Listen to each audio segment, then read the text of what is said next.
अब देखिए चक्रवृद्धि ब्याज, चक्रवृद्धि ब्याज, चक्रवृद्धि ब्याज, इसका नाम ही चक्रवृद्धि यानी कंपाउंड इसलिए है क्योंकि ब्याज के ऊपर लगने वाला ब्याज इसको कहा जाता है। ब्याज के ऊपर लगने वाला ब्याज, ब्याज के ऊपर लगने वाला ब्याज। अब कैसे कहा जाता है तो हम आप लोगों को समझा रहे हैं। ब्याज के ऊपर लगने वाला ब्याज, देखिए मान लीजिए आपके पास कोई प्रिंसिपल रहा है, यानी मूलधन जिसको बोल रहे हैं, 1,000 रुपया आपके पास मूलधन रहा हो, ठीक है, ये प्रिंसिपल डिनोटिंग मूलधन, ठीक है, ये मूलधन, ये मूलधन है, ठीक है। रेट ऑफ इंटरेस्ट सपोज आपको 10% दे रखा है, ठीक है, टाइम आपको 2 इयर्स दिया है। अब आपसे पूछा जा रहा है कि बताओ कंपाउंड इंटरेस्ट क्या होगा, कंपाउंड इंटरेस्ट क्या होगा।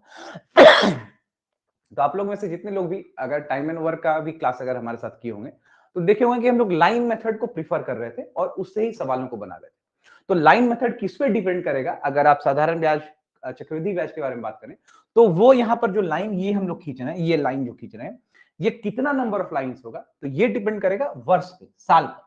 तो यहाँ पर देखिए 2 साल के बारे में बात किया गया है इसलिए 2 लाइन लिखे, और ये डिनोट करेगा मूलधन को, मूलधन, मूलधन मतलब प्रिंसिपल, इंग्लिश में उसको अगर आप बोलें तो प्रिंसिपल, ठीक है, प्रिंसिपल हो गया। अब देखिए यहां पर आपको ब्याज आ रहा होगा, ब्याज, ये ब्याज है पहले साल के लिए फर्स्ट ईयर, और ये ब्याज रहेगा सेकंड ईयर के लिए, ये ब्याज रहेगा सेकंड ईयर के लिए। अब समझिएगा, मूलधन प्रिंसिपल हो गया, इधर ब्याज, इधर भी ब्याज दे रहा होगा दूसरे साल के लिए, और ये आपको रेट ऑफ इंटरेस्ट के बारे में बात कर रहा है, रेट ऑफ इंटरेस्ट, दर के बारे में बात कर रहा है, ठीक है।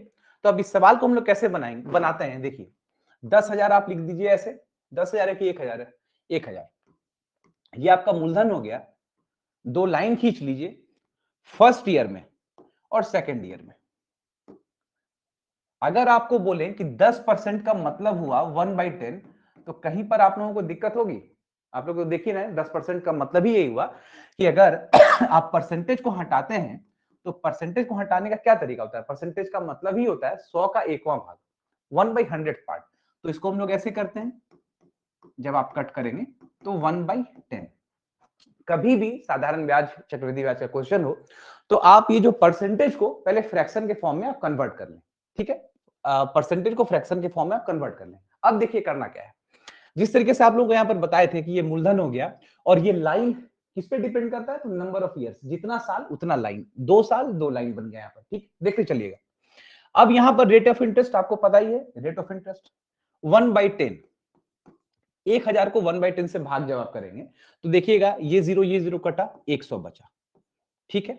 अब दूसरे साल में भी रेट ऑफ इंटरेस्ट तो कहीं नहीं बदल रहा है, तो फिलहाल आप फिर से इसको 1/10 करिए, क्योंकि 10% के बारे में बोल रहा है। अब इसका 100 रुपया हो गया, ठीक है।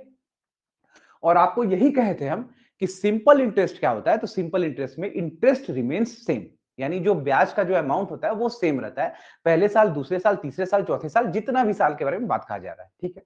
तो उसी तरीके से सबसे पहले एक प्रिंसिपल था, मूलधन था, उसमें पहले साल में 100 रुपया ब्याज आया, अगेन फिर दूसरे साल में भी 100 रुपया आया। ये सिंपल इंटरेस्ट का नॉर्मल एक प्रोसीजर बोले या प्रिंसिपल बोले या थ्योरी, या फिर ये होता है, ये मानना है आप 1/10 इसको सॉल्व करके लिखिए, या अदरवाइज एक बार 100 आया यहां भी चुपचाप से 100 कर दीजिए, ठीक है। अब देखिए क्या है, किस थ्योरी को कंपाउंड इंटरेस्ट यानी चक्रवृद्धि ब्याज को सिंपल से अलग करता है। सिंपल इंटरेस्ट साधारण ब्याज, एक मूलधन था, हम लोग अमाउंट निकाल लिए ब्याज। अब आपसे पूछेगा बताओ इसका सिंपल इंटरेस्ट क्या है, तो आप फट से बोल दीजिएगा 200 रुपया, 100 प्लस 100 200। लेकिन अब कंपाउंड इंटरेस्ट के बारे में अगर बात हो तो कंपाउंड इंटरेस्ट कहते हैं किसको, तो ब्याज के ऊपर लगने वाला ब्याज, याद रखिएगा ब्याज के ऊपर लगने वाला ब्याज। तो यहां जो एक साल में आपको 100 रुपया ऑलरेडी मिला था, तो यहां तो 2 साल के बारे में बात कर रहा है, तो at the end of second year, दूसरे साल के अंत में, याद रखिएगा दूसरे साल के अंत में ये 100 रुपए पे भी आपको एक ब्याज दे रहा होगा, क्योंकि चक्रवृद्धि ब्याज, ब्याज के ऊपर लगने वाला ब्याज, ठीक। अब यहां पर किस रेट से देगा, तो rate is not going to change, question में आपको दे ही रखा है कि 10% के बारे में बात कर रहे हैं, 10% का मतलब ही हुआ 1/10। अगेन आप इसको कर दीजिए 1/10। अब देखिए 100 का 1/10 आप जैसे ही करते हैं यू गेट 10, आपको 10 मिल जाता है, ठीक है। अब समझिएगा, घबराइएगा नहीं, हम लोग इसको 3 साल के लिए भी करेंगे और इसको बिल्कुल पक्का कर देते हैं और यहां से क्या क्या इंफॉर्मेशन आपको मिल रहा है, आपसे क्या क्वेश्चन पूछा जाएगा, तो आप आसानी से बता सकते हैं। देखिए अभी आपको बता रहे हैं तुरंत। 2 साल के लिए हम लोग बात कर रहे हैं, 3 साल का भी क्वेश्चन हम लोग देखेंगे। ठीक है, देखिए अब अगर हम आपसे इस क्वेश्चन में पूछें, ध्यान रखिएगा, आपसे पूछे कि बताइए सिंपल इंटरेस्ट इस क्वेश्चन के लिए कितना आया। ठीक है, सिंपल इंटरेस्ट कितना आया, तो आप लोग देखिए कितनी आसानी से कर सकते हैं कि 100 प्लस 100, ठीक है, 100 प्लस 100, 200 रुपया हमारा सिंपल इंटरेस्ट। आपसे अगर हम पूछें कि बताओ कंपाउंड इंटरेस्ट इस अमाउंट पे कितना है, तो कंपाउंड इंटरेस्ट आप क्या बोलेंगे, इंटरेस्ट के ऊपर लगने वाला इंटरेस्ट, यानी ये सारा अमाउंट को जोड़ना पड़ेगा और जोड़ के जो आएगा वैल्यू उसको हम लोग कंपाउंड इंटरेस्ट कहेंगे।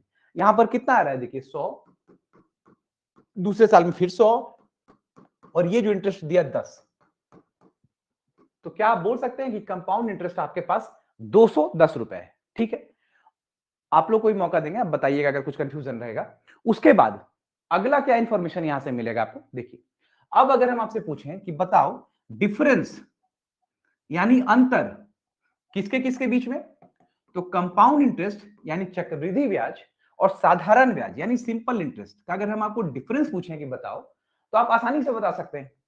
आपको यहां चक्रवृद्धि ब्याज कितना आया, कंपाउंड इंटरेस्ट 210 रुपए, सिंपल इंटरेस्ट कितना आ रहा है खुद ही देख लीजिए 200 रुपए, तो आपका जो अंतर है वो है 10 रुपए का। ठीक है, 10 रुपए का। अब देखने वाली बात ये होगी कि ये 10 रुपया से आप क्या ऑब्जर्व कर रहे हैं, समझिएगा, क्या ये 10 रुपया और ये 10 रुपया बराबर है, तो बिल्कुल बराबर है। तो अगर आपसे कभी सवाल में पूछा जाए कि बताओ the difference of CI and SI, ठीक है, for 1000 principal with the rate of 10% is 10 rupees 10, तो क्या आपके मन में ये फिगर बन रहा होगा उसमें कि ये 10 रुपए के बारे में बात कर रहा है, आपको बताइएगा, क्योंकि ये जो अमाउंट है ना, यही अमाउंट आपका डिफरेंस होता है सीआई और एसआई का, अगर 2 साल के बारे में बात करें, और ये काफी एविडेंट है, ये आप इससे देख सकते हैं। एसआई हमारा कितना है 200, कंपाउंड इंटरेस्ट कितना है 210, दोनों को अगर घटाएं अंतर देखें तो ये 10 रुपए आ रहा है। तो कहने का मतलब कि अगर कभी क्वेश्चन में आपको दे कि 10 रुपया अंतर है इस अमाउंट के लिए, तो आपके मन में कहीं ना कहीं ये पिक्चर बनना चाहिए कि वो जो 10 बोल रहा है वो यहां पर प्लेस्ड है। ठीक है, अगर इसको आप और पिक्टोरियल फॉर्म में समझें तो आपको ये बिल्कुल समझ जाना है कि 10 रुपया इसके बारे में बोल रहा है। ठीक है, अब बताइए इसमें अगर कहीं डाउट है तो आप लोग एक बार रेस करिएगा, बताइएगा।